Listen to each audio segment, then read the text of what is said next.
Hey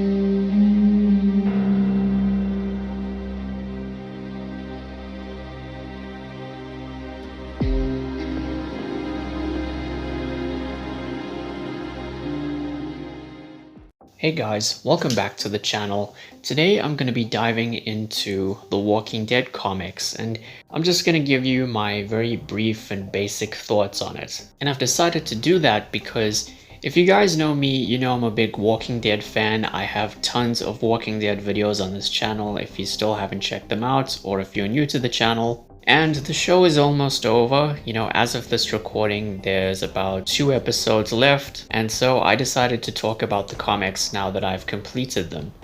I actually started reading them back in October of 2020, and then I'd completed them around May of 2021. And I have to say, I was actually impressed with the comics overall. You know, I'm not much of a comic book guy these days, especially when it comes to superhero comics, because there's just too much to keep up with. But because this comic book series eventually came to an end, and because I'm a fan of the show, I gave it a chance, and I don't regret it one bit. Those who have read the comics and have watched the show know that the show is actually a somewhat loose adaptation of its source material, because there were a lot of changes and creative liberties. Some were effective and some of them weren't, obviously. The comic started out back in 2003 and it was created by Robert Kirkman. It came to a very abrupt but mostly effective end in 2019, and it spanned 193 issues over 32 volumes. On the whole, I think it's better than the TV show,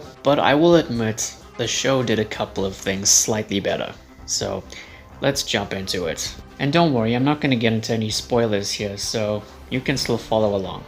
So firstly, I really appreciated the comic's use of black and white instead of color. I found it to be very effective because to me, it captured the essence of the new world that the show is set in, given that it's a zombie apocalypse. However, the comics have become available in color starting from October 31st of 2020 on a weekly basis. So I think as of this recording, they're probably in the Alexandria storyline at this point in time. I also like the structure. You know, you can break down the story into 7 distinct acts. Act 1 is the beginning of the story, starting off with Rick on his own. Act 2 is the prison. Act 3 is the characters being on the road. Act 4 is Alexandria.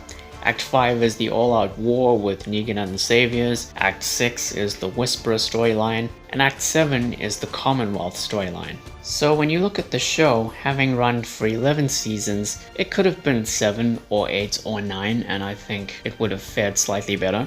Now, there are things that the TV show had actually improved upon, and a couple of other things that they totally screwed up, and the differences are quite fascinating. For example, the show improved on characters like Shane, Herschel, Morgan, Judith, the Governor, Negan, Carol, Rosita, Father Gabriel, King Ezekiel, and of course, it included the additions of Daryl and Merle, who weren't in the comics. But there were also a ton of characters who fared better in the comics, such as Dale, Andrea, Heath, Jesus, Carl, Tyrese, and so on. As far as other deviations from the comics are concerned, there were a couple of additions and changes that I found to be effective, such as the CDC facility in season 1, the farm storyline being stretched out to an entire season, considering it was a lot smaller in the comics, the Terminus storyline, and the Scavengers, a community not featured in the comics. Meanwhile, there were other ideas that just didn't work in the show's favor, such as the hospital storyline from season 5, the time jump halfway through season 6, and even the Reaper storyline in season 11 not really going anywhere, considering the Reapers aren't from the comics.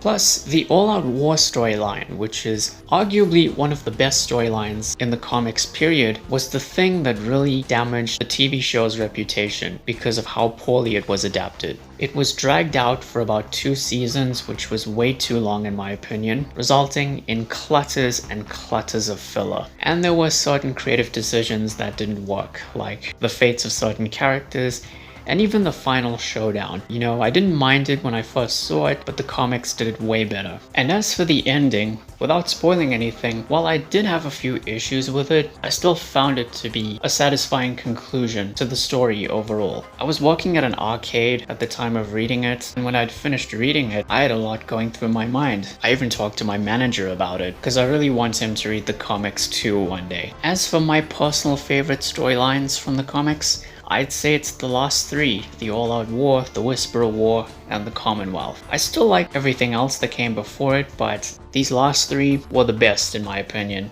Mainly for the character development and the big scale action sequences and stuff like that. So I definitely recommend it to you. And yeah, that's pretty much it. This was a very basic, very simple video, just discussing my brief thoughts on the comics. I'm not going to get into too many details because I just don't have the time or energy to do that. But yeah, thanks for watching guys. Next time, I'm not sure what I'm going to do next time actually, but if I don't put anything out in the coming week, just know that I will be reviewing the final season of The Walking Dead in its entirety when the finale has aired. So look forward to that when the time comes. And yeah, thank you all for watching guys. Please be sure to like the video, share it and subscribe, ring the bell. Take care and I'll see you soon.